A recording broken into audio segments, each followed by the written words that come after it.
This is the Global Broadcasting Service, serving remote outposts since 1928. Hi, everyone. Welcome aboard the Walt Disney World Express monorail. Caramba, we have something really big for you today. Welcome, foolish mortals. Now then, hang on to them hats and glasses, because this here's the wildest ride in the wilderness. This is the DBC Pod with Phil Schoen and Jason Dodge.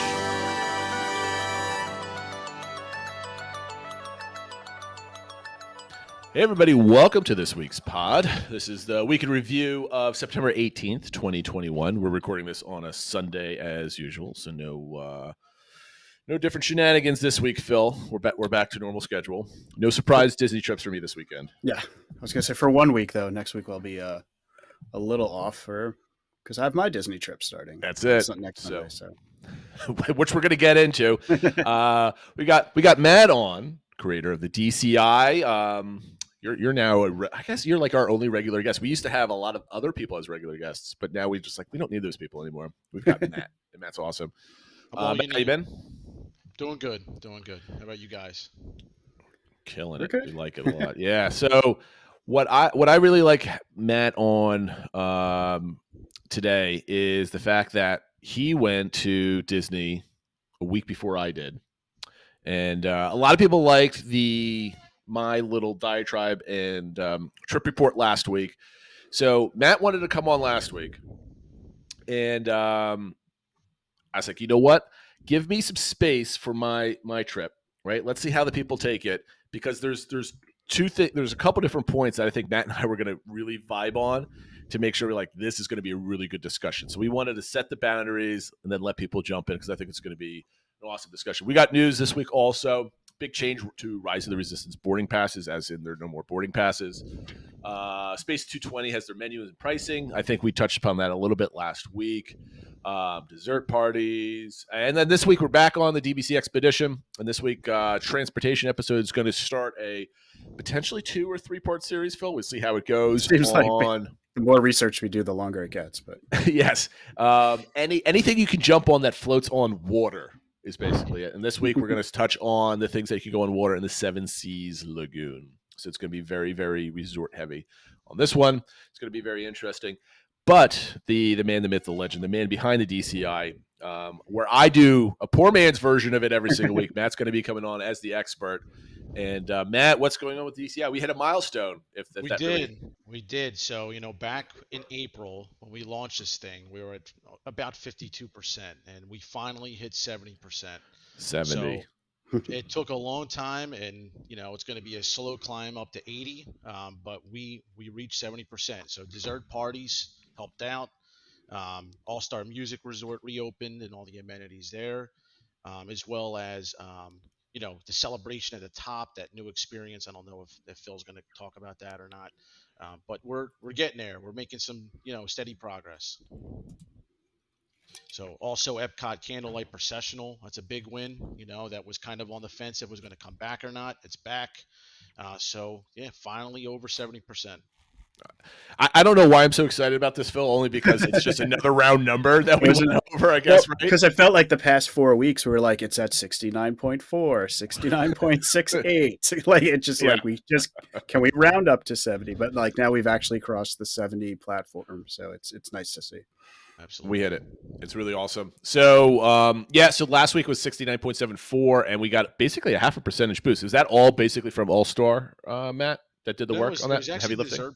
Dessert parties, EPCOT Processional, the Candlelight Processional, all were a big boost for it. So, just having some paid events back. We only had the after hours parties, and now, bringing some of the dessert parties back was a big boost. Awesome. So let's go right to the news, because I think the bulk of our show, we're going to go over. I always say we're going to probably be under. No, we're definitely going to go over this episode.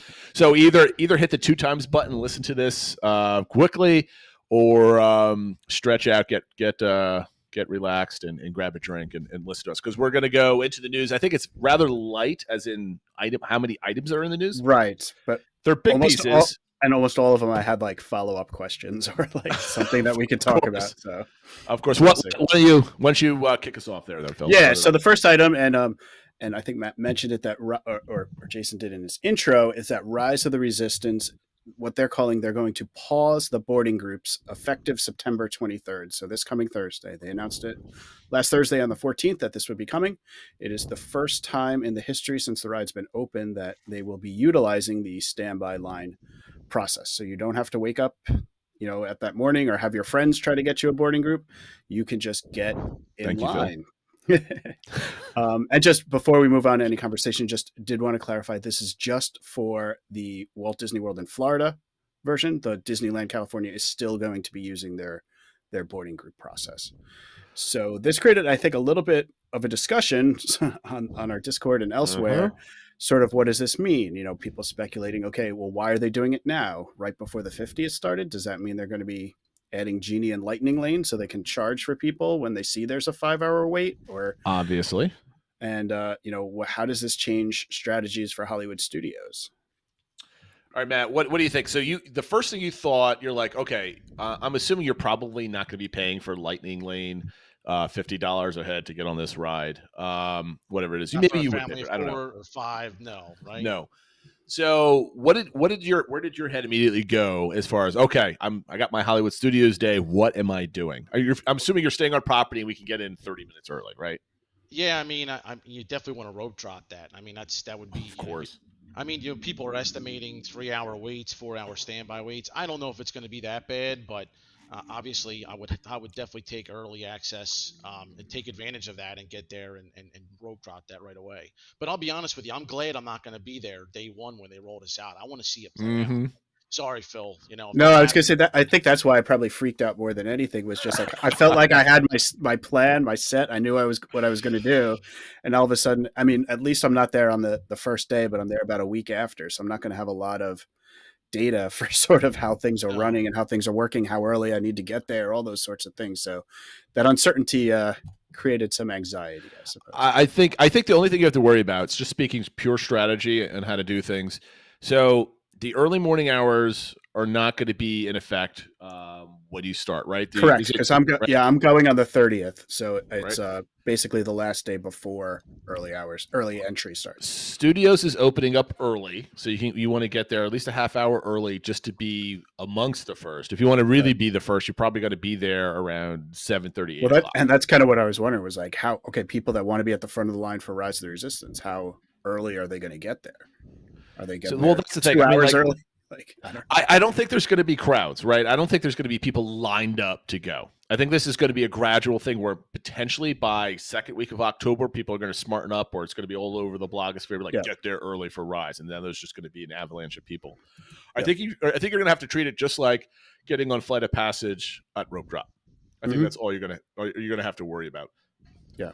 And that's, and to be fair, that's what Disney said about this. The quote from them was that we know our guests love choice and flexibility. They always try to put a positive spin on it, but basically it was always their intention to drop the boarding group process. And my understanding is it only lasted as long as it did because of the shutdown from COVID. If it wasn't for that, we would have already dropped it. So I think one good thing about it is a lot of people, especially the locals, have already been on it.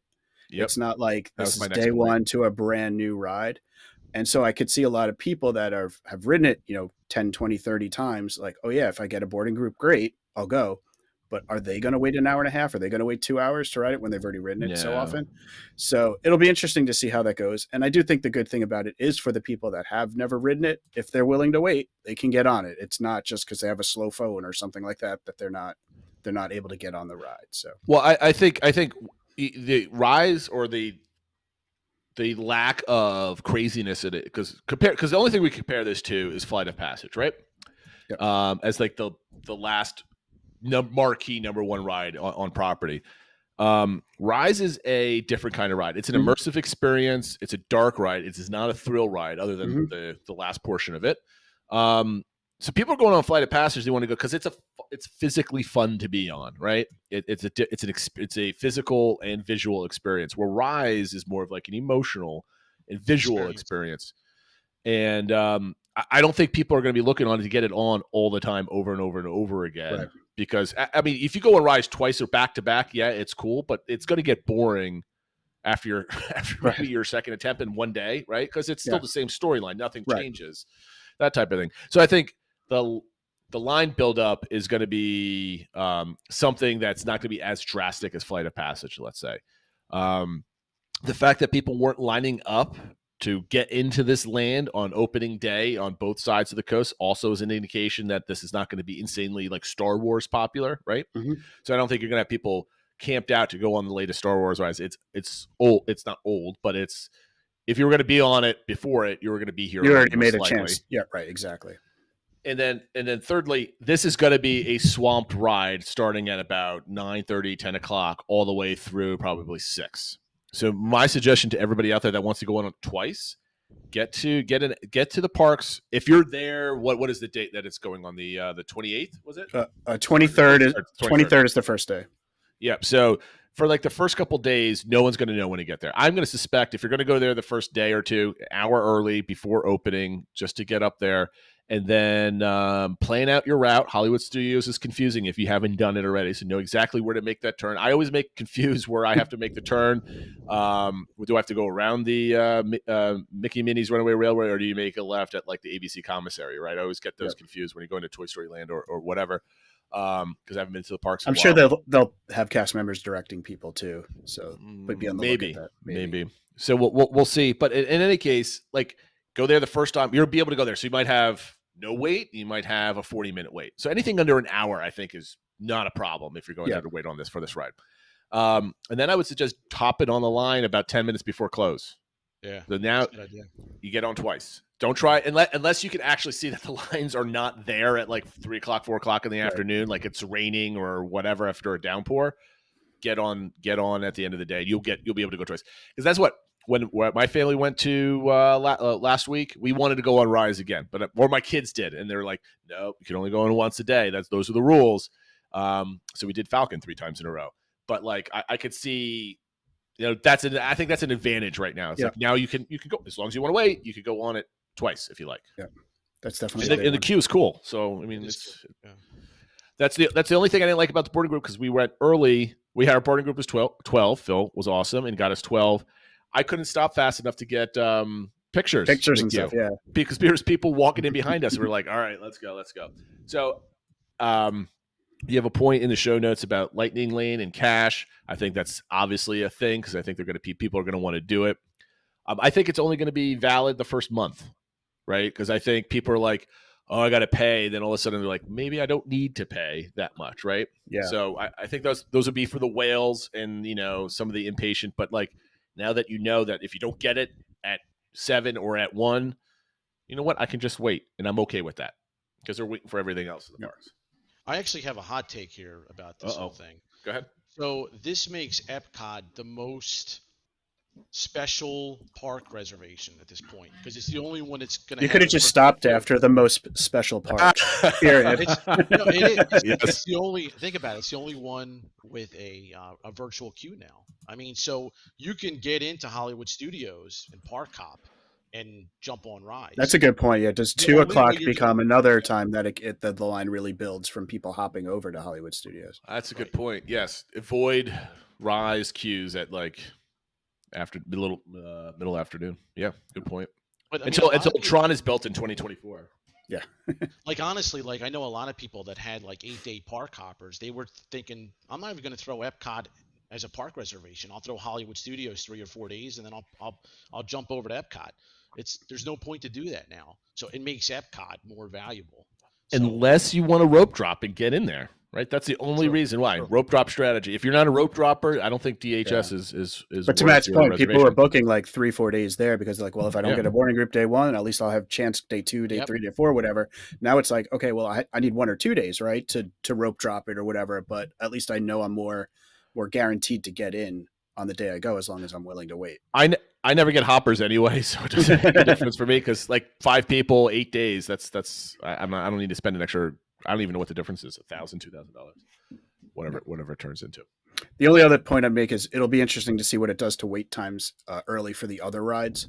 Like, could you, if you've done rides a couple times, could you sort of counter program and maybe try to get on Mickey Minnie, Slinky, like the other rides that build lines they might see shorter waits now first thing if everybody's in line for rides. Hollywood's in an interesting position right now because it's got 3 marquee rides that are worth that wait. Slinky's worth it, Rise is worth it, and Runaway Railway is an awesome ride. That's definitely worth it too.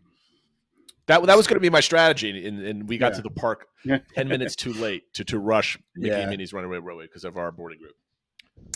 So moving on, next news topic is we talked about how it was announced Space 220's opening date, but in this past week they finally released the menu and the pricing, and also just to note that we'd said previously that it was opening tomorrow at the time of this recording. It'll probably have already been opened by the time you're listening to this on September 20th, but from September 20th to the 26th, it will just be walk-ups, no ADRs.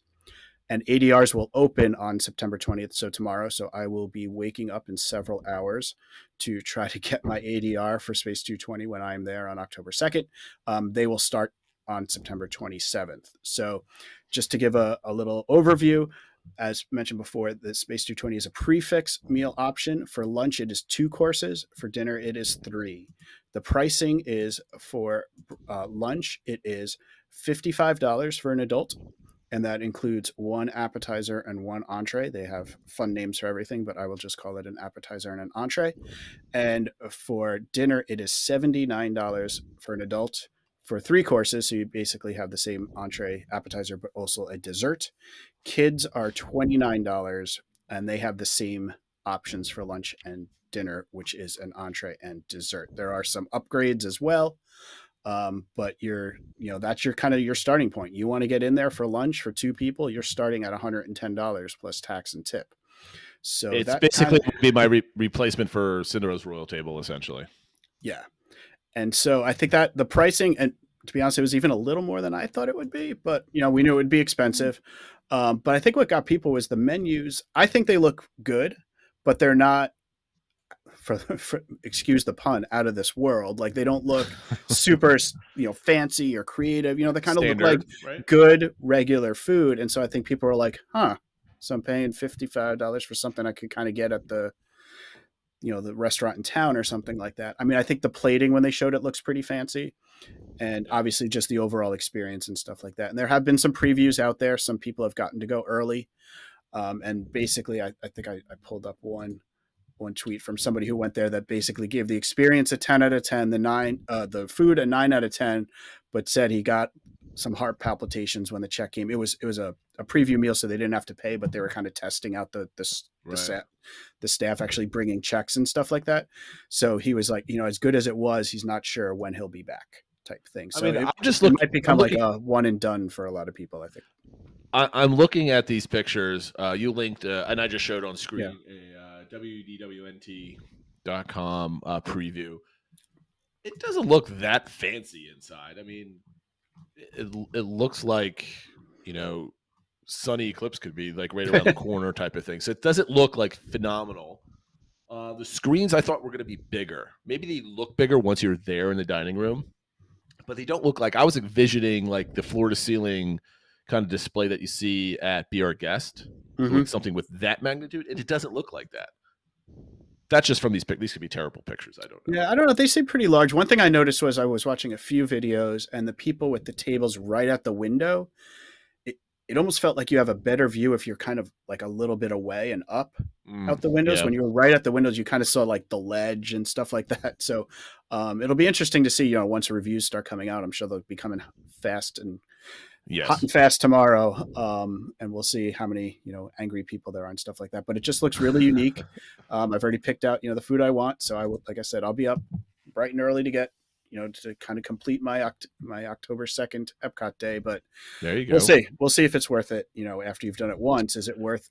And that was kind of one question I had. Like, okay, are people going to do this every trip at these prices, or are they going to do it one time to experience it and then kind of be like, okay, well, there's 800 other places I could eat at EPCOT. This is definitely a one and done type of thing. Yeah, I have to, unless it's so great that you're like, I got to do this again. Yeah. Who knows? If whatever they do with the screens, as long as it's not just like a revolving Earth. Yeah, no, they've even pointed out there's sometimes like astronauts are out there doing stuff and stuff like that. So we'll see how much of that they do. Yeah, we'll see. The only other thing I'll add is there is the lounge And that is not prefix. So that is, you can just go, and they kind of have lounge food that sounds pretty good, and get drinks and stuff like that. So I could see those seats. Obviously, they're just walk up. It's not ADR, being like a long line, like a hot commodity to go up, when you can just get, sliders for $18 or something like that, and a drink, and not be spending, Sure. $200 for a family to eat there. So we'll see. I'm excited for it. I know not everybody was, they felt a little, I think part of it is the wait has been so long, like the build up for this. And then when you finally see the menu, you're like, oh, okay. I'm going to be honest. I was never going here for the food, right? Yeah. I mean, if I'm going here to sit in the space station. Right. Exactly. Right. Yeah. So next news story is they finally, and this was something Matt brought up, that they finally announced a number of the dessert parties that are returning. So they were, a whole big article that's on a Disney World Parks blog about enhancing your evening with new and returning dessert parties, dinner packages at Walt Disney World that are all kind of around for the 50th. So we know Disney Enchantment, the new fireworks show, that it was starting on October 1st. So they're going to be starting a number of special things for that. First one is the celebration at the top 50th flavors and fireworks at the Contemporary Resort. Reservations for that started on September 2nd, and the show starts October 2nd, so you can't be there for the first night. This is just appetizers and drinks included, and desserts, and then you go out and get to see the fireworks. I think we mentioned this one before. It costs about $129 a person, so not the cheapest option. Nope. But they've also announced that they're having all the dessert parties. So similar to what they've had in the past, you have the one party that's at Tomorrowland Terrace, where you get your desserts and you stay there and you actually have a seat. They're actually calling it the treats and seats. So they're advertising the seat part of it quite a bit. All right. That is $114 adults, $69 for kids. There's also an option for a pre-party or after party, where depending on if you're pre or after, you have your desserts then, but then you move over into the Plaza Garden in the hub to actually watch the fireworks. Those are always very popular. Slightly cheaper, $99 adults, $59 for kids, but you kind of have your reserved area. You don't have to worry about, kind of fighting for a spot or somebody putting their kid on their shoulders right in front of you and stuff like that. There's also the FerryTale fireworks show, which is $99 adults, $69 for kids. Reservations are open now. This is the one that I actually have reserved for next week on the 29th for the final Happily Ever After show. Very nice. So this actually utilizes one of the ferries, so it's appropriate for our DVC expedition later. You leave from the TTC, and they have drinks included, lots of desserts. They have like games and activities for the kids, and then you get to watch the fireworks from there. And somebody did it last night. It just started, and I was watching some of the videos. You actually get a pretty decent view of the castle and stuff like that. So it's obviously not like being in Main Street or in the hub or anything like that. But that's definitely another option for people that maybe want to avoid the crowds. And then over in EPCOT, they have starting October 1st, so you can actually get this on the first day, 2 different dining packages, one at Rose and Crown and one at Spice Road Table. The Rose and Crown one is $89 adults, $39 for kids. Spice Road Table is $72 and $31. And the nice thing actually not bad pricing wise. Yeah, and the nice thing about both of those is they include unlimited drinks. So I did the one at Rose and Crown before Illuminations left. And I think my wife and I, we each had like 4 drinks throughout the night. You got, kind of your full meal and stuff like that. And you got your good view and didn't have to worry about fighting for a spot. So yeah. So we definitely, I think it's one of those, because alcohol is included. If you don't drink, it might be a little harder to justify the cost. But if you do, it's definitely go to EPCOT then. It's definitely worth it. So good to see all this stuff come back. I know a lot of people have been waiting to hear about dessert parties coming back. And one little note I thought I had here. Speaking of enhancing Walt Disney World's 50th, Len Testa, the former guest of the show, commented that he will be in Magic Kingdom on October 1st and is going to have a meetup of sorts. For anyone who's interested, you can go to the Country Bears at 11 a.m. and he is going to be doing a sing-along, followed by going over to the Len Testa first annual Tomorrowland Speedway race for today. And prizes will be awarded randomly and with bias. So I'm planning on meeting up with Len if I can. I'll be in the park then. So hopefully that works out. And hopefully if others are in Magic Kingdom that day, you can meet up as well. I'd be curious if he remembers being our show like a year ago or last November, whatever it was. two other small things. One was already mentioned, the Candlelight Procession. It returns on November 26th. One note about this is that they are not using local choirs because there a lot of the vaccine requirements and stuff like that. They don't want to have to deal with outside parties. So they're using cast members who are auditioned to be as part of the choir. And I know at least one person that's been on our show is got cast to be in the choir. So very excited about that Very for him.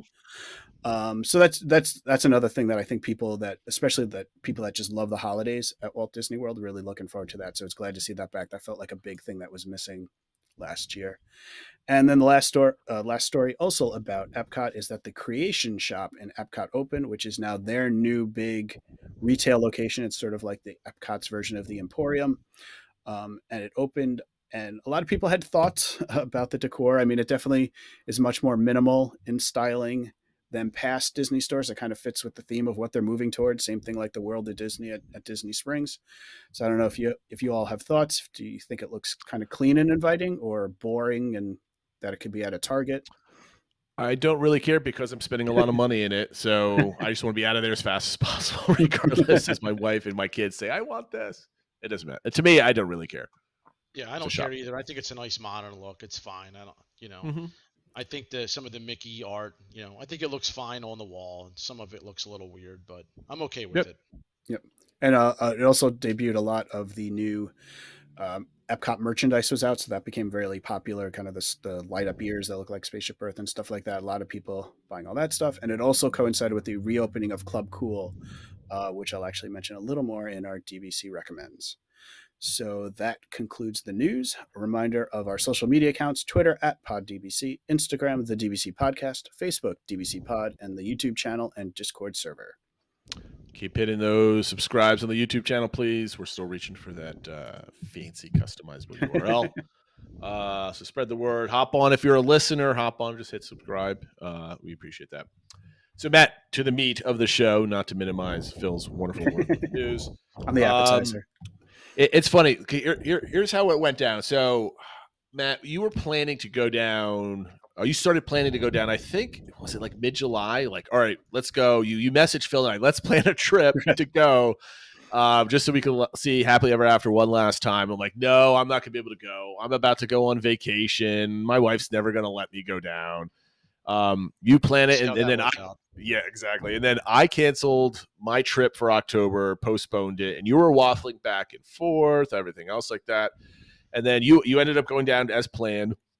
And then just right where you were going down, my wife's like, hey, you want to go to Disney for like 2 days? I'm like, who are you? And like, she's never this spontaneous with like major, cost type of things like that. So that kind of surprised me. That being said, Matt, why don't you fill us in with what your vacation was? When did you go, and the park days, that type of thing? What was your itinerary like?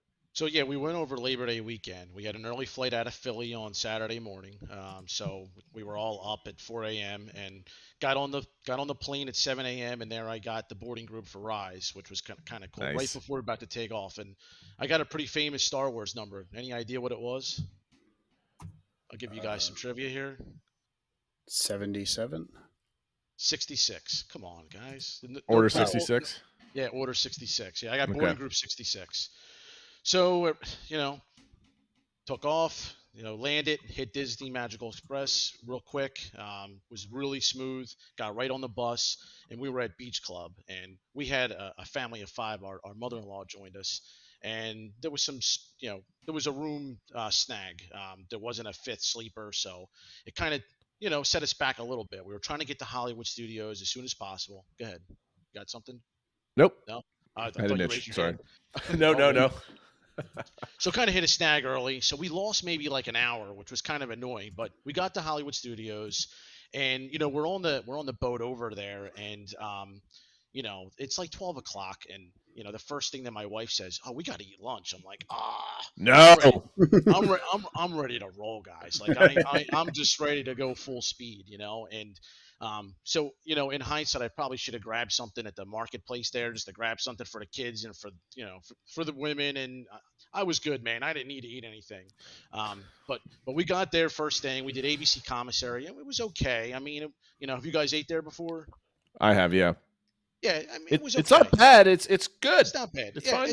exactly. It wasn't our first choice. I think I wanted to do docking bay, but the problem is the mobile order was like, I think it was 2 hours later, or an hour and a half later. Oof. So I couldn't squeeze that in, and I knew we were going to get back there for Rise at some point. So the one thing I really wanted to do was get on Mickey's and Minnie's Runaway Railway. That was the first thing, and that was, to me, like if I got on that attraction and Rise, I felt complete for the day. And then whatever happened afterwards, besides happily ever after, I was good.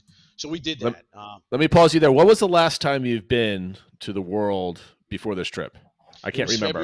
It was February of 2020, so it was right before Mickey's. You and Phil went. Yep. Yeah. So you and Phil went right around the same time. Okay. Yeah, because my March trip a couple of weeks after your trip was canceled because of COVID, and then before that I was there 7 months before you guys in the previous summer of 19. Okay. You know, when that attraction's been out a while, and I've been trying to avoid watching any of it. You know, like there's always videos of it and you know, spoilers, and I'm trying to stay away from that. I avoided all of them. I was so happy I was able to do that. Hard. I've seen some things, and then you know, you listen to other podcasts sometimes, and you hear stuff about the opening. And I'm not gonna, obviously, I won't say anything, but you know, it was just an incredible attraction. At first, when I first got in there, and again, I won't give any spoilers, I was like, this is cute, but the attraction really grows on you. I think the longer it goes. Oh yeah. It. So, Phil, have you written it yet? No, so that's actually going to be one of our top priorities. That's why I was even throughout the whole like counter programming thing to Rise. Like, do I, you know, unless we get there and we're like towards the front and we can get on Rise, great. But if it's already like an hour and a half wait, do we like skip Rise at the beginning and divert and do Mickey and Minnie's first? Because getting on that is definitely a priority for us. So, yep. Matt, was the pre-show open for you when you went? It was. Okay, so I know it just had opened within like the last couple weeks. I don't know if it was earlier or not. That's cool. Yeah, that I think that's what makes the whole show. So Phil, don't try to rush through the pre-show or anything else like that.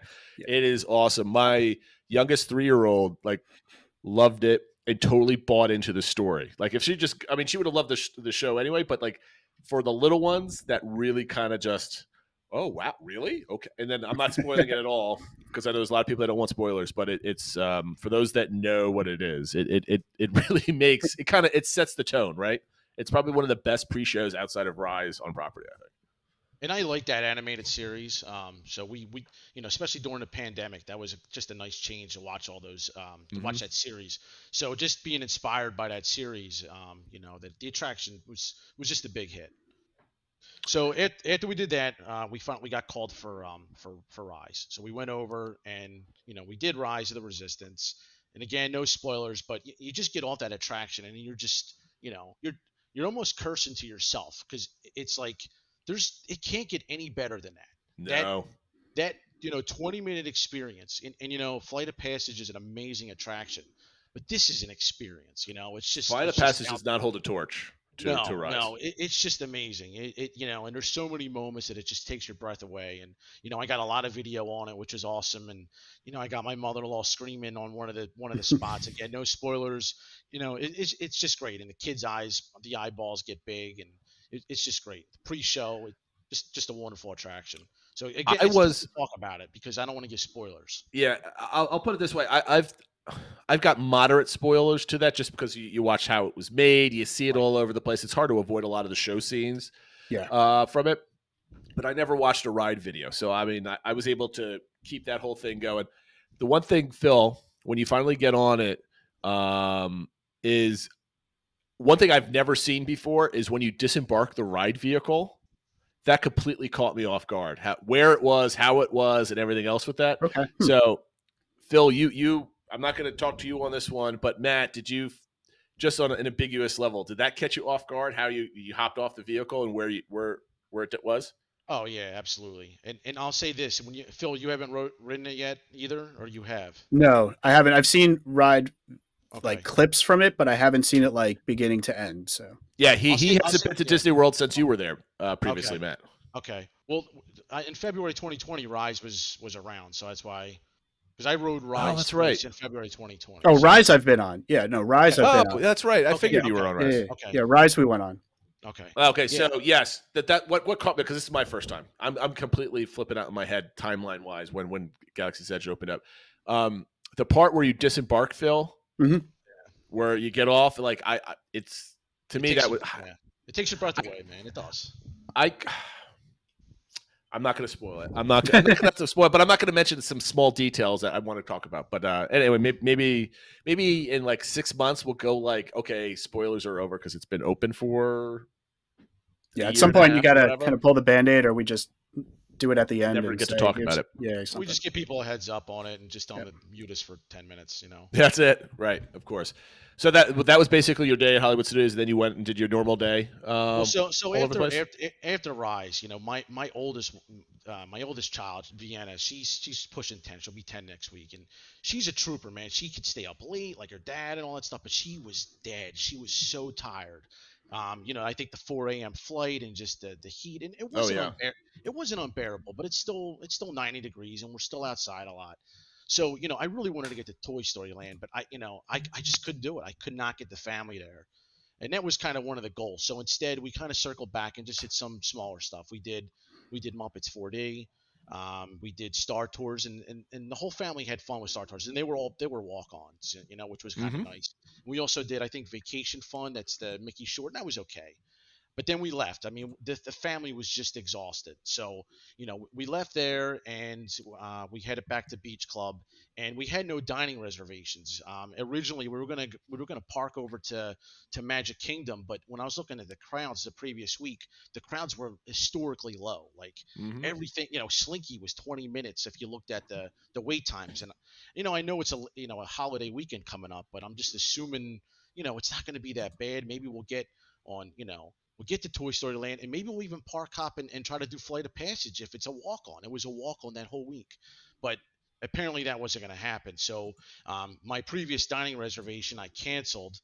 So we had nothing. We had no plans. So I tried to do like a walk-up, and I got one for Ale and Compass. And that was actually a really good dinner. We really, really enjoyed it. I had the seafood pot pie. Highly recommend it. It was very good. Very good service. The pull apart bread really good. So if you're staying at Beach Club or Yacht Club or even the Dolphin Swan, I would definitely check it out. Okay, so how did it feel to just do a full day of travel and then hop into the parks? And I know you, Matt, you were like, I want to do Toy Story Land, I want to do Rock and Roller Coaster. It's only 7:00. We got to stay for this, and then the family pulls you away, because this has happened to me in previous vacations, right? Where my wife, I was joking last week, and I've joked about this plenty of times. The last couple of times we've gone as family, my wife's either been pregnant or taking care of an infant and everything that comes along with that. So she's usually 7:00 in the heat, no mood to like stay later and do all this other stuff. This trip down, all of our children were freaking troopers, man. Like we were there the whole day at the park, like rope drop to close. Nobody was whining. No one was complaining. My wife was charging back in that Falcon, get back in the line, because she wanted a pilot with my daughter, and she's like going nuts with this thing. It felt I've got to share it with somebody, but that's like I've got a screenshot and a video of my daughter and my wife pulling the lever to go to hyperspace on the Falcon, and then like the iconic. It's just like that's the most amazing thing ever. But yeah, like this is the first trip where I have not been the one pulling everybody away from me. So I feel you, Matt, when you're ready to go and then the rest of the family's just crashing and you have to come up with meet reality smacks you in the face that you've got young kids that are tired. Exactly. It's happened to me so many times. I'm like ready to go, man. I'm full octane there. Like just, I'm the energizing guy, and I'm just ready to rock. And they definitely held me back a little bit there, but you got to take everybody under consideration. Oh, absolutely. And I knew that the next day was going to be more relaxed, but we still had the major goal of the night, which was to see Happily Ever After. So after Alan Compass, we took buses, and the buses were great. I heard some horror stories about the buses beforehand, but those problems were worked out, I guess, because we got, they were always prompt, always on time, no issues. We got to Magic Kingdom and just doing that walk up, it was just great. And the one thing that freaked me out, and I guess I'm kind of, I'm in IT, so I'm always thinking about disaster recovery plans and all that stuff, but we had Boo Bash scheduled for the next night, but my greatest fear was, hey, we're making a special trip to see Happily Ever After, and what if there's no fireworks for some reason on Happily Ever After? What if they just show the projections, or earlier that week, they had some issues because there was a fire where they were Right. doing the test shots for enchantment or whatever. So I was nervous. To me, like, that was the goal. So I had a park hopper for that day, and I was going to utilize it. I was going to see Happily Ever After, because the Boo Bash was always the backup plan to see it. Right. So again, we see the show, and it's just as spectacular as ever. It was crowded, but I Where'd you felt stand? we stood kind of up near I'm trying to think here. Up towards the castle, not super close. I would say kind of close to Tomorrowland, like where the popcorn cart was. Right. If you guys know exactly where that popcorn cart. And it was funny. I think it was my mother-in-law or somebody. They were like, "Yeah, I have to go to the bathroom." I'm like, "Look," I'm like, "You got to go now." I'm like, "If you try to come back in this crowd, you're never gonna make us. Like, you got to go now." Because you can't. It's just a wave of people. Yep. But shot most of the video in 4K, and you saw the 50th emblem too. That looks great up there, and it's just a spectacular show. It's got all the feels, and it just, the show means a lot to me. I always felt like it was a good way to close the pandemic down. Obviously that wasn't the case, but I don't know if it's going to twinkle away forever. But it was something I wanted to see one more time, and I'm glad I got to do it. Yeah, we ended up standing. We did a last minute Jungle Cruise, and we were like, okay, it's been like a 50-minute like wait all day long. My trip. I don't know. I think most of the wait times were lies in the app, but we got through it, and we're like, okay, so it was like a little after 7. And okay, we got to go. And I totally disregarded like getting a spot and hanging out, that type of thing, because my kids, my wife were ready to go. Like, we want to do more rides. Like, okay, good. So we did that, because usually we use like the hour before Happily Ever After, so everybody settle down and kind of like take a nap or whatever they need to do in the stroller. We ended up staying like right at the base of the hub, from just ahead of where the leg to go towards Crystal Palace is. So like right Okay. above that. And our crowd density, there was like, I could probably stretch out my hands and not hit many people if I like twirled around, type of thing. It was still packed, but like everybody was respecting each other's space. How was it on Labor Day weekend, density wise, on the It crowd? was it was pretty busy. I mean, and, Yep. my wife and mother-in-law was like, "Wow, that's a lot of crowds," but we felt fine. We threw the mask on. We put the mask on the kids, and honestly, we felt safe the whole time there. And knock on wood, nobody, everybody's still standing right now. So, a couple, Well, I think you would have known by now. yeah, I mean, one of my kids is banged up, but I don't think it's from there. So, I think we're in a good spot. So, but we felt safe the whole time, but it was definitely crowded. People were definitely standing on top of each other. Matter of fact, like right before the show, like a 6'5" guy, like stood like right in front, and I was like, "Yo, bro, you gotta move. You gotta help me out here. We're small here. So, and he did. He moved. He was a nice guy, but it worked out. So, Yeah, then, so I had to hold both of my 8-year-old and 6-year-old, in one in each arm. Like, I'm like, see, I'm happy I've been lifting for like the last 3 months. It was for this moment, because they wouldn't have been able to see, because I mean, everything else. And I didn't want to be the guy that held a kid on my shoulder, type of thing, in the middle of Main Street. So I did try to throw yeah, my we were good. 80-year-old pound, daughter on my shoulder, and I nearly broke my back doing that. It wasn't successful. Neither of us got hurt, but it didn't go well, and I got yelled at by the wife. So cool part about the story. The show's over, and we make a beeline back to the buses, right? And in the back of my mind, I got the park hopper, and I'm thinking, man, if I can get back, before EPCOT closes, it's a short walk. I'm gonna do it. I'm fifth on the shower list. My kids got to get showers, right? See, that's the best My, time right there. Yeah. Exactly. My wife's got to get it. My mother-in-law's got to get it. I'm fifth on the list. So we get back, and it's 9:45, and I was just like, I think I'm going to walk around a little bit. And my wife, Adrian, she knew exactly what I was doing. And sure enough, man, I got into EPCOT, and I watched EPCOT forever. Oh, that's awesome. Solo. So yeah, I just kind of walked around. I did try to grab a drink at one of the booths, but there was always lines there, and I'm like, I don't want to miss it. So, and I kind of did like the traveling while I watched it. I wanted to get to Japan, was my ultimate goal, to watch most of it, and I did. I got there, and I recorded bits and pieces of it. But that's a great show. I love the opening. I love hearing Walt's voice. I know that gives you all the feels fill, right? Oh yeah, So they're so just playing with people that like the people that, I mean, they kind of, not to get on a tangent, but they kind of take his quote out of context for what they use there. They kind of just use part of it to apply it to this situation. But hey, I'll take anything I can get. especially from Lawton, right? Yeah.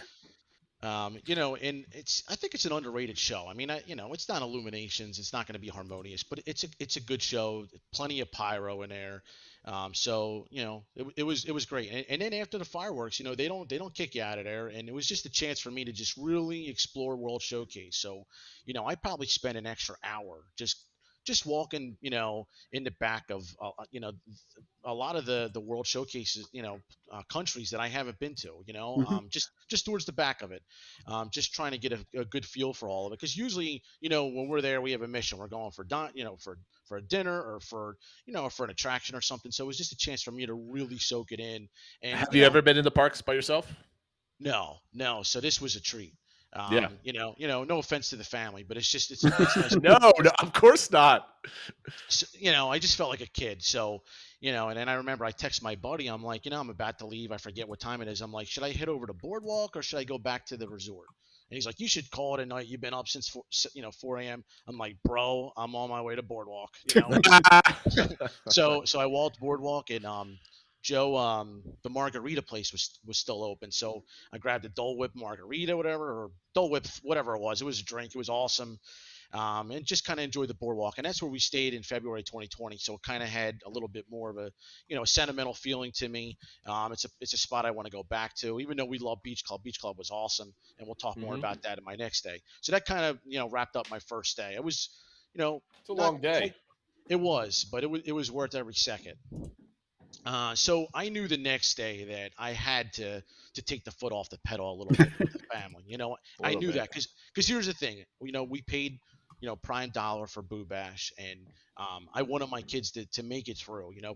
If especially the little one, if she was like, I'm done, Daddy, I can't go, and it's 10:30, 11 o'clock, I would just be kicking myself. And we were leaving early the next day, so we just decided to ride Stormalong Bay, as long as possible. We had breakfast at Trattoria, and then we went to the boardwalk. I'm not to the boardwalk, to Stormalong Bay, and just hung out there until about 3:30. I mean, we milked it, and we just swam, and the kids played in the zero entry pool and stuff, and we did the slide 100 times. It was just a complete blast. We ate at Hurricane Hannah's, which it's a real good, reasonable place if you're trying to feed your kids too. They have really good kid meals. I also like the pina coladas there. Big fan there. So just a little shout out. So yeah, it was Very really nice. good. Yeah, really, really good time. And then, we got the kids down, and it was 3:30. So, what would you guys do again? 2-hour nap. You have 2 hours, everybody's kind of taking a break except for My you. kids don't take naps anymore. I don't even know what that means.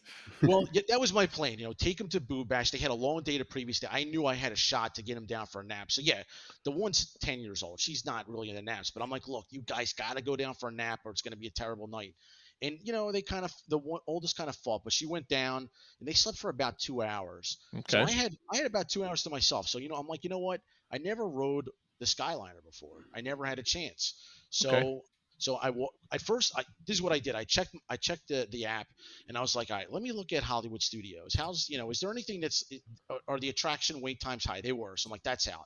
I checked Epcot. I'm like, I guess I could do Epcot. It's so close. So I started heading there. I'm like, dude, you never took the Skyliner. Let's do it. So I took the Skyliner, and I went over to I walked through the Riviera. I never did that before, and that's an amazing place. Just with the walls and just the grounds and stuff. It's pretty wild. I got some desserts and stuff, and then I did stop at. Go ahead. No, that's something that I've always wanted to do, but it would be boring as anything for the family. Is just walk through the resorts and like. Mhm. My wife might like that, but like when do I have a day off at Disney World where I have a couple hours to like do something? I never do. So like that's kind of cool. That's what locals can do, right? They could I'm just gonna walk through a resort.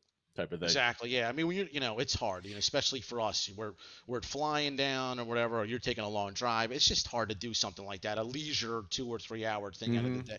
It's why it's hard to hit Disney Springs, in my opinion. If it just makes it difficult unless you got time aside for it. So that's what I did. And it was a blast, just walking around and exploring everything. And then I stopped at Boardwalk Bakery, which is one of my favorite spots, and grabbed some desserts for the next. I knew we had we had a real early flight the next day, so I wanted to put some stuff in the fridge for breakfast, like little pastries and stuff like that. And we had that the next morning. But came back, picked up the family. We went over to EPCOT, went over to Food and Wine, and it was so crowded. We ended up eating at the India, booth. Food was good, no issues. Got Chinese food for the kids. What's the quick service place there in China? But that was good. Then we got on Frozen Ever After. And I'm kind of speeding through because I know I'm taking a long time. We got on Frozen Ever After, and we got maybe like 2/3 into it and it broke down. Oh no! I'm like, Oh no! I'm like, man, we got to get over to Magic Kingdom, and I wanted to, I wanted to take the monorail over. I was actually hoping to get like Soarin' and one of my, Vienna wanted to get to, the aquarium where Finding Nemo's at. Even though Finding Nemo attraction is terrible, the aquarium's awesome, and it just wasn't looking good. So I'm like, all right, I don't know if we're gonna do it, but so we got on Frozen Ever After, broke down, and then there's like, guess what? You guys want to ride it again? We're like, sure, let's do it again. So we ride it again, and it broke down again. So we probably lost like 10 to 15 minutes, or maybe a little bit more on just because of that attraction. Yep. So we made a beeline to the front. It started to rain. We were a little stressed, the wife and the mother-in-law were kind of getting angry at me, but it worked out. So we got the monorail back to Magic Kingdom, and we got there way past when I wanted to get there. I wanted to get there, before the fireworks, and we got there right about, I would say, 3/4 into the fireworks. So I was able to catch a little Happily Ever After. They did a quick bathroom break. And then I'm surprised you went there that late. You weren't saying get there at like 3. Yeah, I mean, you're allowed access at 7 p.m. I keep thinking 4 o'clock in my head, like the old. Well, that's what the old parties were. That's this after. I always forget about that. Yeah. Yeah, we were so close to Epcot from walking distance. I just felt like we had to take advantage of it, and Frozen Ever After was a big hit for our family, especially with 2 girls. I probably would have done the same thing. But in hindsight, I was kicking myself because how I would tour Boo Bash next time is I would definitely get there beforehand and do 7 Dwarfs Mine Train and Space Mountain. Just do the weights, whatever weights are. They're 45 minutes each. Just do it. Get them done. Because everything else is a walk on there. Everything. It was great. So, Boo Bash started, and my youngest was too small to do Space Mountain before. She was really eager to do it. Just her face when she got off there, her name's Lily. That's my son. Yep. Just super big eyes, and she was really cute going into the queue and just coming out. It was just a great daddy daughter moment, same thing with the other daughter. We were just really pumped up. My wife said it banged up her back. It's not the smoothest ride in the world. No. Now because I've only been at. This is the second time in a while that I've been on, because I went down in 19. It wrecked my back, but I think I got on the other track where it was like, all right, this one's not as bad this time. That was my son's first time going on. He loved it. And then just to see the big eyes thing, my daughter went on Rock and Roller Coaster for the first time. This is her first big girl roller coaster, right? Not like Slinky going at 40 miles an hour. This is like, was it 60 something miles an hour? And she's just watching this thing like take off, and she's shaking, her teeth are chattering. And she went on it again, man. She went on it, and then she went on it again because we did rider swap. Man, she loved that thing. It was great. Awesome. So yeah, that's a good daddy daughter kind of experience for sure. So yeah, after Space, we headed over to People Mover, and that was closed. It was, I could see that everybody was stuck, so we went over to Astro Orbiter. We took the elevator up. We never did that one before, and my kids just looked so scared. It's amazing. They just did Space Mountain, and it's like, in the dark, they have no idea what's going on, but Astro Orbiter just scared the bejesus out of them. That scared me. We did Astro for the first time. It scared me. We didn't do it. I thought I was going to fall out of that thing. I was like, look, guys, we don't have to do it, and we didn't. So we walked down, and we headed over to we want to do the Fantasyland stuff. So we did Under the Sea, and then because that's always a walk on, and then we went over to 7 Dwarfs, and that was the first time I think we ever did the main queue, because we always did the Fast Pass before, and it's a really cool queue with the with the crystals in the middle of it and stuff like that. So, and again, great ride. Got the mother-in-law screaming in the back, which was great. just a lot of fun. Then we headed over to to Haunted Mansion, and again, Lily, man, she saw just the dark lights, and it was just like she was like, "Daddy, I can't do it. I'm too scared." So we didn't do it. We actually didn't, and we did Haunted Mansion in 2020, and she was fine. So I think it was just the lighting, the fact it was kind of a spooky night to I think begin just with. being at night too. I've had that with That's one what of she my said. kids She's where like, I was I've never done it at night. yeah, this was for Mine Train, but he was like, I'm not doing it. We're like, what do you mean you're not doing it? You were like so excited for this. He's like, I'm not doing it. And then the next day was like, it was just because it was dark. So we did it in the day and he loved it. So I think I could totally see that for being, especially Haunted Mansion on like at a Halloween party. Like, Yes. yeah, this is kind of intense. I don't know about this one. So, Yeah. So, Matt, since we're getting close to the end, we want to get to that DVC expedition, which should be another 10 minutes, guys, so bear with us. One of my main takeaways, and it sounds like you weren't at Magic Kingdom for an extended period of time throughout the day, because you were bouncing all over the place. So you had full property experience during your trip. I was there for just Magic Kingdom and staying off property. So Magic Kingdom, the day, was my only Disney, right?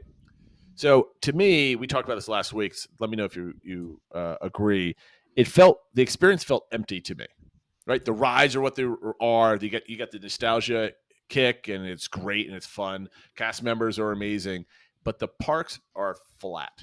Walking from attraction to attraction or meal to meal or whatever it is, they just felt flat in between. Did you get that same sense? I mean, not really. I mean, maybe because we were just so attraction heavy, like that was our plan the whole time. And at Boo Bash we call it the cavalcades at the end. So Mhm. we saw Jack and See, Salad. you got hit with a lot of that stuff. Okay, yeah. See, So I caught two cavalcades, one at a distance and one we knew it was coming, and we hit it up. My point is, there's no stage shows. The parades are gone. The meet and greets are big. Like, the part of our experience is getting the girls to meet the princesses for the first time, type of thing, and get that experience is going. And we've always done meals, and you did meals. We weren't ready for indoor dining, and we usually do the character dining, and maybe it's because we vacation so differently this time that we normally do, and that's what's kind of kicking me in my pants a little bit. But like, not that the park felt empty or that it was bad, it was just lacking the normal experiences that I'm used to. Not that it took away a lot from it, but it had a different feeling to it. Yeah, I mean, and I'll say, like, I'm not gonna say the cast members weren't pleasant, but we've had better batches of cast members before. Just like, It's always hit or miss. It is, and it's not probably fair for me to make that statement, but I kind of feel like sometimes they're really happy to be there, and other times they're not. Sure. One time we were doing trick or treat, and I think my kid reached in and grabbed some stuff, and she kind of like kind of snarked at her, it was just like you could have handled it a little bit nicer. It's still a 9-year-old excited, so. But it was still a good experience, and we did catch the cavalcades, and we did have a cool princess encounter in EPCOT. My youngest daughter got to see Aurora. Oh, that's nice. And her eyes lit up. It was a distance picture that we took, and she interacted with her. So, but I agree. I mean, there's definitely something a little bit missing, and I think imagine not having fireworks, man. Like at least we had that at the end of the night to kind of bring it home, So yes, I definitely think there's a degree of some type of magic missing right now. So Phil, I don't know if you're going to be able to balance this question with your trip coming up next week, because you're going to have full on 50th like stuff going all over the place. So it's not going to be apples to apples. But if you could somehow, as you're walking through the Magic Kingdom, and is your only Magic Kingdom day the first? Correct. Yeah, we're only there for 3 park days. Yeah, so we have the first as for our Magic Kingdom day. It's going to be packed. So if you could kind of filter out the 50th stuff, because I don't think it's going to be as elaborate, like the minute-to-minute stuff, rather than the major event type of stuff. Try to picture that versus your previous experiences. I'm curious to see if you kind of notice the same thing or not. So like, keep that in the back of your mind. I am wondering about that. I was even, chatting with other people about that earlier today. Is like, I'm wondering if, because you're not the first people to say that, where it's, the trip's still great, they still find the magic, but that there's something missing. And I'm wondering if once the 50th stuff starts, because they seem to be kind of targeting October 1st, almost like, okay, this is kind of like the back to normal, for lack of a better word. Will that still feel that way, or will it feel more complete? but at the same time, they're not going to have character meets yet. You know, like everything's not back. So I don't know. I'm interested to see how it feels. Obviously, the actual first is going to be a bit unique, but just having more like celebratory things going on, is that going to help fill that gap a little? I suspect it will. And also the only other thing that I have to admit my bias towards is I stayed off property. So I mean, as much as I don't like paying for the bubble still has a value that kind of sits you into that thing. And that might be something I was missing as well, without really thinking about it too much.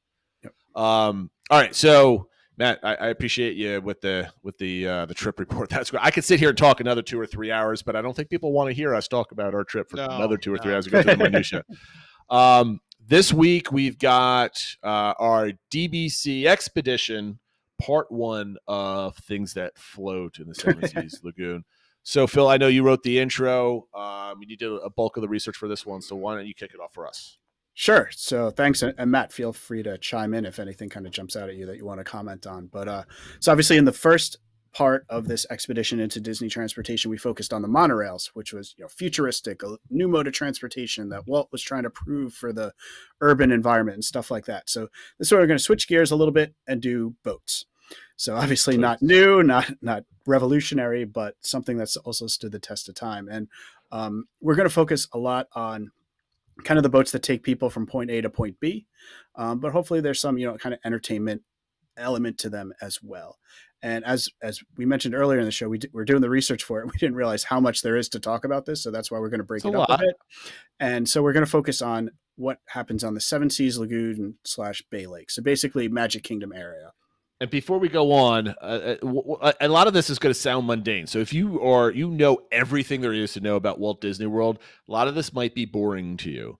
But I suspect there's a lot of people like me out there that'll be like, oh, I didn't realize that this little dock was tucked away over here, or that you could get boats over there. I mean, like, I didn't exactly know we're going to talk about this next week about EPCOT, but where the boats drop you off and pick you up at Hollywood. I didn't realize there was a dock at Hollywood Studios that was like right where it is. I thought it was slightly farther off. So there's like a lot of little details that you go, oh, I didn't know that.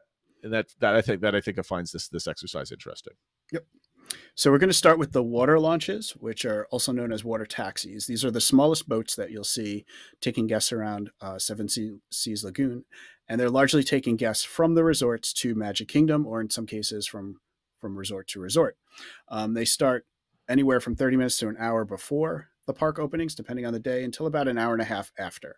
So they do. And those are flexed. Don't take those. But just to give an idea, they're running quite a bit, though. You know, even it's not just like middle of the day. They are a valid way, even if you're looking to rope drop and stuff, and you're staying on one of those resorts, you can look to take the boat versus the monorail. They're color coded, and you can tell these by the flags that the boats will have on them. So the gold route goes from Magic Kingdom to the Grand Floridian to the Polynesian, and then back to the Magic Kingdom. That full route takes about 30 minutes. There's the green route that goes from the Magic Kingdom to Fort Wilderness for the Hoop-Dee-Doo Review. And there's the red route that goes from Magic Kingdom to Wilderness Lodge. One of the things that I found really interesting was that the design of these boats was done by famed Imagineer Harper Goff. And he also designed the boats that were used in the old Willy Wonka and the Chocolate Factory movie. I'm putting this up on screen right now. When you see them side by side, you can kind of see that they don't look that dissimilar. So I thought that was kind of a neat. That was very interesting. Yeah. Good find. And then the last route is actually these are called motor cruisers. These are much larger boats. This is the blue route, and this goes from Wilderness Lodge to the Fort Wilderness and to the Contemporary. Now these are similar to the above, but these boats are much larger. And one thing that's neat about both these, and then also the green route that goes from Magic Kingdom to Fort Wilderness, is they utilize a water bridge that goes over World Drive. And this is one of those facts that when you tell people, even like a lot of, people that have been to Walt Disney World for a lot, they don't realize that there's this water bridge that goes over the road. So when you're driving, in the bus to get to Magic Kingdom, you're actually driving underwater at one point. And it's just kind of neat when you're in these boats and you're going over and you see the cars going underneath you and stuff like that. So I don't know, maybe it's just kind of the engineer in me, but like, I find that pretty fascinating. Moving on though, the main boat method that takes guests to Magic Kingdom is of course the ferries, and they go from the Ticket and Transportation Center to Magic Kingdom back and forth. and there's usually 2 boats that are going back and forth. The service again begins about an hour before regular Magic Kingdom opening, and last pickup is an hour after. I guess we'll see if this changes once they add early entry. So definitely keep that in mind. Each way takes about 15 minutes. So, and one thing I've noted, it does take a little bit to kind of load and unload the boats. So you always have to kind of play it by ear, which is going to get you there quicker if that's your main goal is to get to Magic Kingdom as quick as possible. But I do think if you've never ridden the ferries to Magic Kingdom, you always just jump on the monorail. Give the ferries a try. It's a very different experience as far as getting to the Magic Kingdom. It can be often a little bit more relaxing, I think. So something to think about.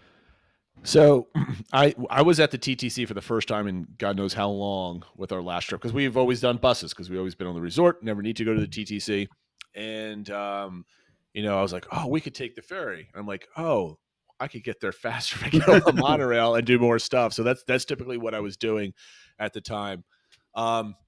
So yeah, there's 3 boats here that have a bunch of different names, and this is some trivia. So if you don't know what the names are or what they mean, so this is kind of next time you go, we can regale your friends and family with some of this knowledge.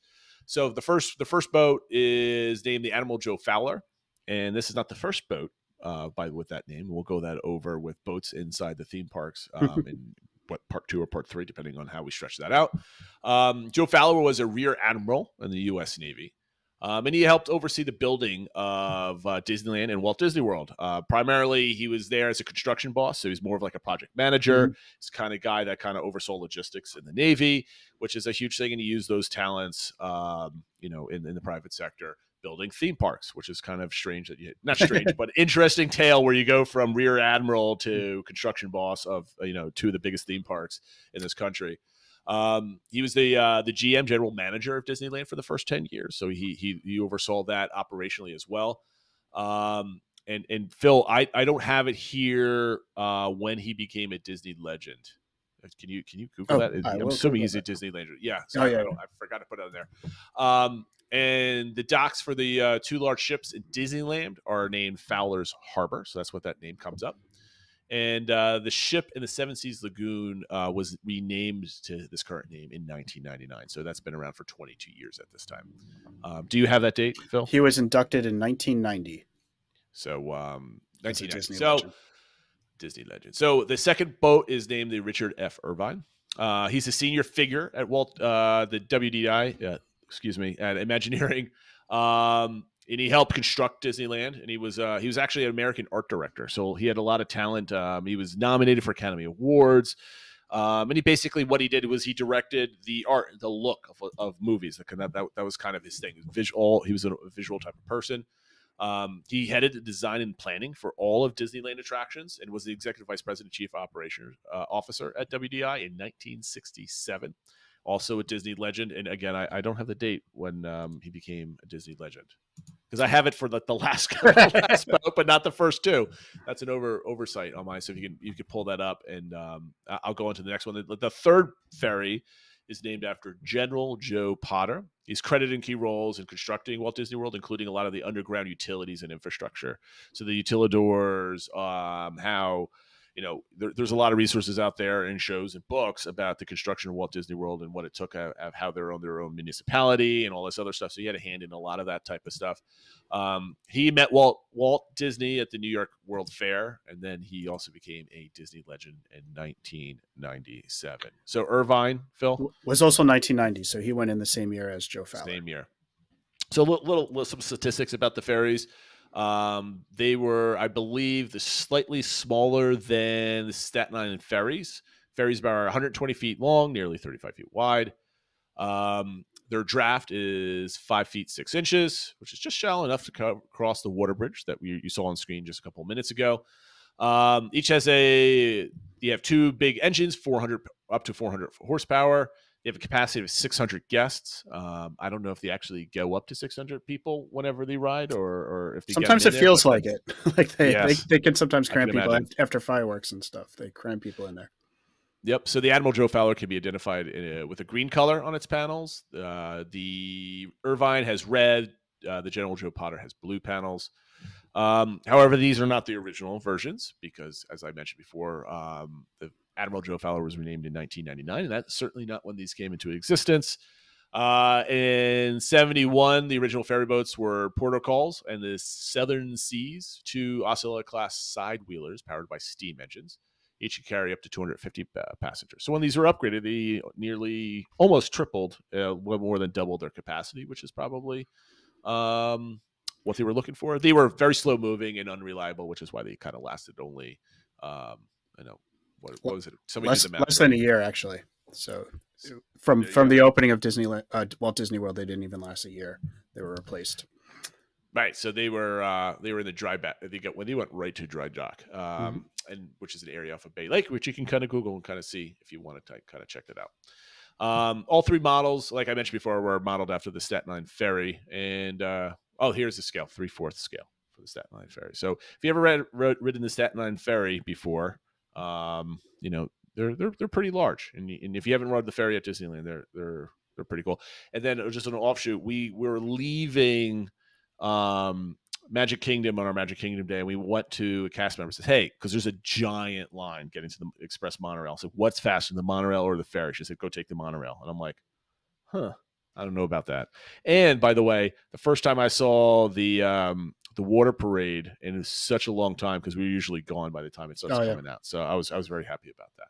Very nice. But the next experience is also the firework cruises, where Phil, so there some of this. Yeah, there are a few different options for firework cruises on Seven Seas Lagoon and Bay Lake. The first we mentioned a little earlier in this show, for those of you who are still with us, the FerryTale cruise, which takes place on these ferries that we just talked about. They reopened this on September 18th, so it just restarted from the time we are recording this. And they'll be running for Seeing Happily Ever After, and then we'll continue with Disney Enchantment. They're described as sweet and near night at a party featuring dream come true desserts and dazzling water views of the fireworks from the Magic Kingdom Park. It takes place on the ferry boat, as mentioned, that you check in at the TTC. On entertainment is the captains will offer some backstories, and there's also a hidden Mickey scavenger hunt where you use ultraviolet flashlights to try to spot them on the ferries. And then they also provide you with Mickey Vision glasses. When you watch the fireworks, it kind of turns the individual rockets, makes them look like they have Mickey heads. So 3 circles instead of just the 1. You get a welcome drink, bite-sized signature treats that a lot of the treats kind of represent the different resorts around the Magic Kingdom. So some are kind of like for the Polynesian or for the Contemporary or whatever. And then it includes alcoholic and non-alcoholic drinks, including themes to the sparkling shooting stars of fireworks. And as mentioned earlier, the pricing is $99 all inclusive for adults, $69 for kids. Matt, I gotta ask you right here: would you rather do a dessert party in the park for that price, or would you rather do the cruise? That's a good question. I probably would rather just do the dessert party. I mean, it depends. I've done a dessert party already. I did the Happily Ever After one in 2020. So it'd be kind of cool to change it up and try something else. I know the first time I see Enchantment, I want to be in the hub area, Sure. If it was, a couple years later and I already saw it a few times, I would definitely consider a fireworks cruise. What about you guys? I know you're about to take one, but well, one reason it works out well for us is that you obviously don't need a park ticket to get access to this. And so we're doing this on our arrival day, the day we get to Disney. So we don't have a park ticket for that day. So this is kind of like how we're getting our fireworks and our Disney on that first day without having to purchase park tickets. I kind of like that idea. Yeah, that's great. You don't have to. Again? You said it was $99? $99 adults, $69 for kids. Okay. That's not too bad. Now, my wife got a first taste of dessert parties when we went down there. She saw people all roped off at a nice, comfortable area on the grass in the hub. It's like, how do you get in there? I'm like, take out your wallet and go back in time however many times to kind of actually book it, that type of thing. Exactly. I actually asked that question because the dessert parties weren't back and they said they were VIPs. So it was like, were they? Yeah, at that time, I guess so. I thought, they might have been VIPs too. I did see a rich-looking dude get ahead of us in the Falcon, like going the fast pass lane. Like he's, khakis, tucked in with the collared shirt, with like his, 3 very well-dressed children with a cast member leading him through. I'm like, oh, that's a VIP tour. What was what was funny was there's only 4 of them on the VIP tour, so it was very pricey per person on that thing. But we digress. Phil, why don't you close out? We did this one fast, and we did this on purpose because we knew we were having Matt on. I know we just kind of rattled off what there's. Yes, there's ferries, and yes, there's boats that go around. But I think they're it's interesting to make sure that because next week I think is going to be interesting, at least for me doing the research, because there's a lot of little intricacies of the routes that are taking to different resorts and the different parks and that type of thing on the Epcot side and Crescent Lake. But what is the final fun fact, Phil? Because I didn't even know that they did this. Yeah, so the first thing I will mention too, there's also chartered fireworks cruises you can do. I forgot about this. From the Contemporary and Grand Floridian Poly, Fort Wilderness and Wilderness Lodge. We'll cover those in more detail because they have a very similar setup for what you can do at Epcot. And I've actually done one of those in the past, so we thought we would save it for then so I could talk to you about that. But that is another option. If you want to you can do kind of a private fireworks cruise as well. But the final fun fact is that in the 70s, there was actually a water ski show held on the lagoon.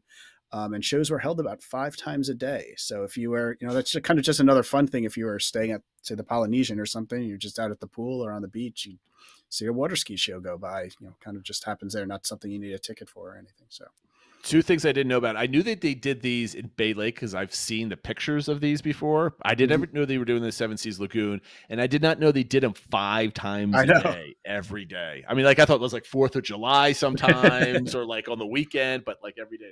That's pretty cool. And so I think we're done with our DVC recommends. I jumped around there and I confused Phil, so that was my fault. You have before we get out of here, you had the recommends this week, Phil. And I think it's a good one. Why don't you tell? Just real quick. It was just kind of going around when I was seeing all the different information about some of the things reopening. I saw somebody who was doing a review of the Club Cool, which just reopened, as I said, and it was at a site and obviously on social media and stuff like that called Ziggy Does Disney. And it, looking up the site, it's just kind of a guy who's a big Disney fan and start doing this site and stuff like that. And one thing I really like about the stories he put up is they're more in depth.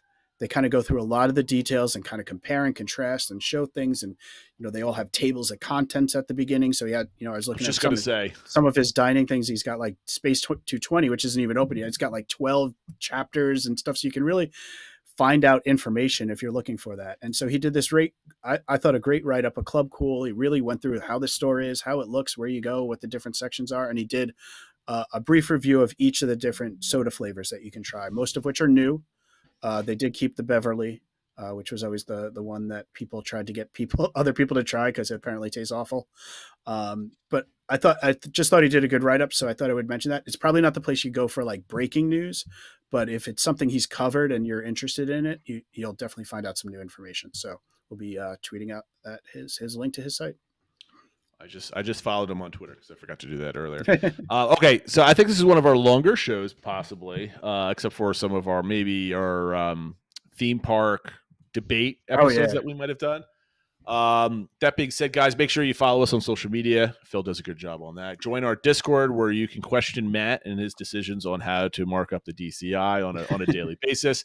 Obviously, we didn't have an attractionality this week. Adam was on vacation this weekend, so he's probably waiting for a couple of days to wrap that up. We'll have that back next week. That being said, guys, have a great day or night or week, and we'll see you next time. Thank you, everybody. Take care, everyone. Thanks.